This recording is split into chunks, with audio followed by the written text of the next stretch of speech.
पकड़ता है और कहता है, तुमने मुझसे यह काम सीखा और अब तुम मेरे क्लाइंट्स को अपनी तरफ ले जा रहे हो।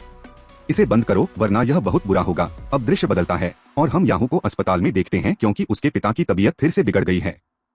उसे समझ नहीं आता कि क्या करे। डॉक्टर उसे बताते हैं कि उसके पास 2 हफ्ते हैं। अगर तब तक ऑपरेशन नहीं हुआ तो उसके पिता की मौत हो सकती है। अब तक याहू के पास जो भी पैसा था वह सब खर्च हो चुका था। वह डॉक्टरों से पूछता है कि इसमें कितना पैसा लगेगा। वे उसे बताते हैं कि लगभग 1,16,000। यह सुनकर वह स्तब्ध रह जाता है। इतने पैसे वह कहां से लाएगा। अगले दिन उसे शार्क टीम से कॉल आता है जो उसे बताते हैं कि वह प्रशिक्षण के लिए चुना गया है जिसके लिए उसे आना होगा। अब याहू वहां जाता है लेकिन वहीं वह अपने फोन में देखता है कि पिंच का एक्सीडेंट हो गया है। वह गंभीर हालत में है और यह एक्सीडेंट किसी और ने नहीं बल्कि याहू के पड़ोसी ने किया था। हाँ दोस्तों, वह छोटा हो सकता है लेकिन उसके संपर्क बहुत बड़े लोगों से हैं। याहू तुरंत उसके पास जाता है और उसे मारता है, यह कहते हुए, अगर किसी को इसके बारे में पता चला तो तुम जानते हो वे तुम्हारे साथ क्या करेंगे। तुम्हारी दादी का क्या होगा। दरअसल उसने यह इसलिए किया क्योंकि पिंच ने उस दिन उसे बहुत मारा था और सबके सामने उसकी बेइज्जती की थी, इसलिए उसने बदला लिया। जब जूलिया को पिंच के बारे में पता चलता है तो वह सीधे सिड के पास जाती है क्योंकि उसे लगता है कि यह उसने किया है क्योंकि कुछ दिन पहले उनकी लड़ाई हुई थी। इसलिए वह काम छोड़ देती है, यानी एक एक करके लोग सिड का साथ छोड़ रहे हैं। कहानी आगे बढ़ती है और एक दिन एक आदमी सिड के पास आता है और उसे बताता है कि उसके पास 20 आईडीज को रैंक पुश करने का कॉन्ट्रैक्ट है जिसके लिए उसे $40,000 मिलेंगे। हालांकि सिड के पास अब कोई नहीं है, वह अकेला है, फिर भी वह कॉन्ट्रैक्ट ले लेता है। उसी रात याहू उसके पास आता है और कहता है कि उसे अपने पिता के लिए कुछ पैसे चाहिए। तब सिड उसे कॉन्ट्रैक्ट के बारे में बताता है और सुझाव देता है कि वे दोनों इसे 3 दिनों में पूरा कर सकते हैं जिसके बाद वे पैसे बराबर बांट लेंगे। याहू सहमत हो जाता है और काम शुरू करता है।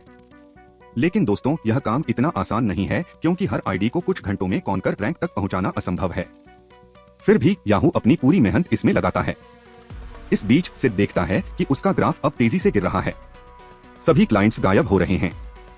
गुस्से में वह अपनी टीम की सदस्य जूलिया का एक निजी वीडियो लीक कर देता है क्योंकि उसने उसका साथ छोड़ दिया था। जब लोगों को इस बारे में पता चलता है तो सभी जूलिया का मजाक उड़ाते हैं और वह सदमे में चली जाती है। वह खुद को कई दिनों तक अपने कमरे में बंद कर लेती है। इस बीच याहू और सिड किसी तरह यह काम पूरा कर लेते हैं।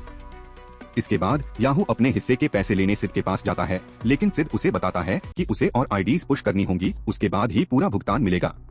यह सुनकर याहू बहुत गुस्से में आ जाता है। उसने काम पूरा कर लिया था लेकिन सिड उसे पैसे नहीं दे रहा है जबकि उसे इसकी तुरंत जरूरत है। इसलिए वह जूलिया से मिलने जाता है जिसने सिड की वजह से अपना पूरा लुक बदल लिया है। वह उसे बताती है कि सिड ने ही उसका वीडियो लीक किया था जिससे उसे यह कदम उठाने पर मजबूर होना पड़ा। अब जब जूलिया को याहू के पिता के बारे में पता चलता है तो वह उसे अपनी कमाई का पैसा दे देती है क्योंकि वह इन सब चीजों से दूर रहना चाहती है। उस पैसे से याहू अस्पताल जाता है और अपने पिता को बताता है कि उसने बिल भर दिया है। कहानी आगे बढ़ती है और 2 दिन बाद हम सिड को एक बार में देखते हैं जहां टीवी पर खबर चल रही होती है कि गेम डेवलपर्स को पता चला है कि कुछ लोग गेम का गलत इस्तेमाल कर रहे हैं। तभी सिड को एक क्लाइंट का कॉल आता है जिसकी आईडी ब्लॉक हो गई है और उसी समय टीवी पर सिड की फोटो आने लगती है। यह सब जूलिया ने किया था। उसने पुलिस को सब कुछ बता दिया था लेकिन अपनी पहचान छुपा ली थी। अब सिड भागने की कोशिश करता है लेकिन कुछ लोग उसे पकड़ लेते हैं क्योंकि उन्होंने इस गेम में करोड़ों का निवेश किया था और अब सारा पैसा डूब गया था। सिड इस सब का मास्टरमाइंड था, इसलिए सारा दोष उसी पर गया। हर कोई उसकी पिटाई करता है और फिर पुलिस भी उसे पकड़ लेती है। जूलिया अब दूसरे शहर में चली गई है। जब याहू को पता चलता है कि यह काम बंद हो गया है तो वह आखिरकार अपने पिता की दुकान पर उनकी मदद करने लगता है। लेकिन उसके दिल में कहीं यह सपना अभी भी है कि वह एक दिन बहुत बड़ा पबजी प्लेयर बनेगा। हालांकि उसकी जिम्मेदारियों ने उसके उस सपने को खत्म कर दिया है। वह वहीं लौट आया है जहां से उसने सालों पहले शुरुआत की थी। पिंच भी ठीक हो गया है लेकिन अब सब कुछ खत्म हो चुका है। उसकी गर्लफ्रेंड जा चुकी है, पैसा खत्म हो चुका है और दोस्त भी नहीं रहे। हालांकि कई साल बाद वह एक दिन सिड को देखता है। वह बिना कुछ कहे वहां से चला जाता है और इस तरह एक गलत काम ने सभी दोस्तों की जिंदगी बर्बाद कर दी। यह कहानी यहीं खत्म होती है। आज के वीडियो के लिए बस इतना ही। और भी दिलचस्प रिकैप वीडियो देखने के लिए लाइक और सब्सक्राइब करना न भूलें। देखने के लिए धन्यवाद।